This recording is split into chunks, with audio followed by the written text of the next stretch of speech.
이 방법을 알게 되고 꿈이 없던 저는 제 꿈을 찾게 됩니다. 오늘부터 제가 찍는 몇 편의 영상은 저의 아이들 그리고 과거의 저에게 해주고 싶었던 이야기들입니다. 제가 뭘 좋아하는지 모르겠어요. 제가 뭘 하고 싶은지 모르겠어요. 퇴사 후에 제가 1인 기업이 돼서 바라는 삶을 살게 된 지금 가장 많이 듣는 질문이에요. 저는 평범한 직장인으로 살다가 현재는 제 색을 찾아서 외국어 교육사업 대표, 1인 기업을 위한 교육, 그리고 회사에서처럼 일하지 않아도 만들어지는 수익들을 갖게 되었어요. 덕분에 각종 인터뷰, 협업 제의, 그리고 원하는 곳에서 원하는 일을 하며 시간을 보낼 수 있는 자유를 얻게 되었습니다. 제가 이렇게 할 수 있었던 건 저에 대해서 잘 이해할 수 있게 되었기 때문이에요. 저는 저의 두 아이가 자기 자신을 가장 잘 이해할 수 있는 사람으로 컸으면 좋겠어요. 그래서 오늘 이 영상을 만들게 되었습니다. 자신을 알기 위해서 우리가 많이 쓰는 방법들이 보통 강점 찾기, MBTI, 다른 사람들의 이야기를 듣거나 보는 것 정도가 될 거예요. 하지만 이 정도로는 내가 뭘 잘하고 무엇을 하고 싶은 사람인지 찾지 못하는 경우가 많습니다.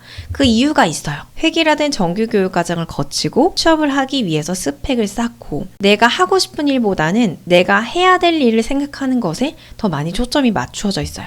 그러다 보니까 현재 상황으로부터 내가 하고 싶은 일, 내가 진짜 원하는 것을 찾는 게 어려운 거죠. 생각해야 될 것도 많고 예전처럼 순수하지가 않아서 어떤 걸 봤을 때 그걸 계속 판단하고 안 되는 이유를 찾으려는 버릇이 들었어요. 시점을 과거로 맞춰보세요. 미국의 소아정신과 진아연 교수가 이렇게 말을 합니다. 우리는 누구나 자신만의 기질을 가지고 태어난다. 하지만 사회에 맞추어 그 기질들이 억눌리다 보면 결국엔 그걸 잃고 만다. 내가 원하는 삶, 나다운 삶을 우리는 원하잖아요. 내 안에 내가 가지고 있던 나의 그 본질만 잘 찾고 지키더라도 우리는 그 삶을 살 수가 있게 돼요. 내가 가진 스펙이, 내가 가진 능력이 매력 없는 이유는 우리가 다 같이 똑같은 스펙을 쌓기 위해 노력했기 때문에 다른 사람들과 내가 차이가 없기 때문이에요.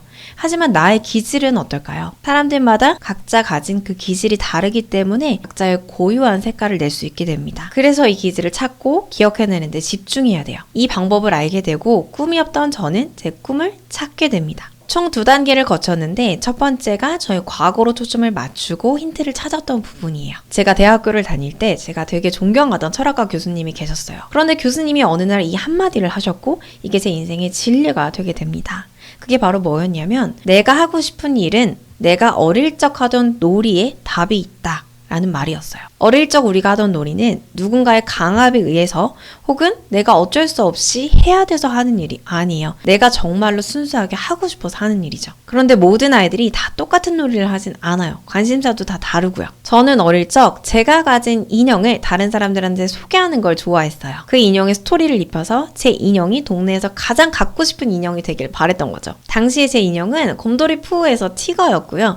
제 친구의 인형은 푸우였어요. 그런데 그 동네에서 푸우보다 티거 인기가 많게 됩니다. 저에겐 이런 기질이 있었고 저의 이 기질은 훗날 제 직업으로 연결이 돼요. 제 직업이 뭐였는지는 2단계에서 이야기 드릴게요. 2단계에서는 내가 찾은 그 기질을 바탕으로 내 관심사의 주파수를 맞춰보기 시작합니다. 저는 공대에 들어갔어요. 제 성적에 맞춰서 취업이 잘 된다고 하니까 그걸 선택해서 들어간 거죠. 그런데 대학교 3학년 때 우연하게 제가 마케터를 하고 싶어 한다는 거를 알게 됩니다. 어떻게 알게 됐냐면요. TV에서 다큐 프로그램을 방영을 했는데 프로그램에 외국계 기업에서 마케터로 일하는 어떤 한 분이 소개가 됐어요. 그분이 하루에 어떻게 시간을 보내고 어떤 일을 하고 어떤 보람을 느끼는지를 보고 나니까 아, 저거 내 일이다. 내가 해야 되는 일이다. 라는 생각이 든 거죠. 그 길로 저는 마케터가 되는 방법을 검색하고 복수 전공까지 알아보면서 준비를 하게 됩니다.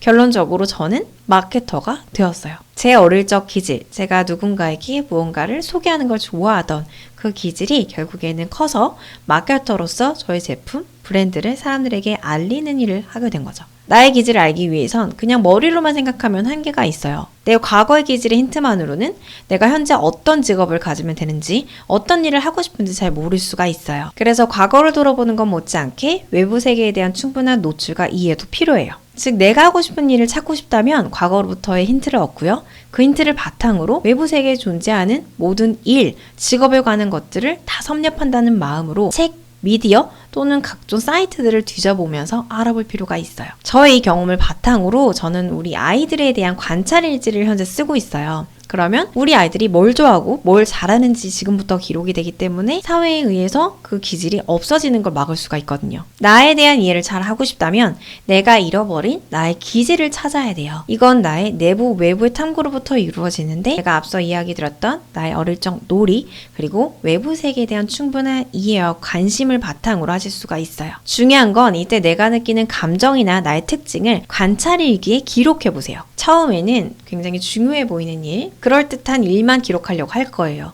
그것보다는 아주 사소한 일, 별거 아닌 것 같은 일부터 기록을 한번 해보세요. 그게 나에게 아주 중요한 힌트가 될 거니까요. 다른 사람의 결정이나 다른 사람에 의해 내가 쓰이는 게 아니라 나를 가장 잘 이해하고 내 자신이 나를 가장 잘 쓰는 게 나다운 삶의 첫걸음이라고 생각합니다. 내 안의 반짝임의 순간을 찾아보세요.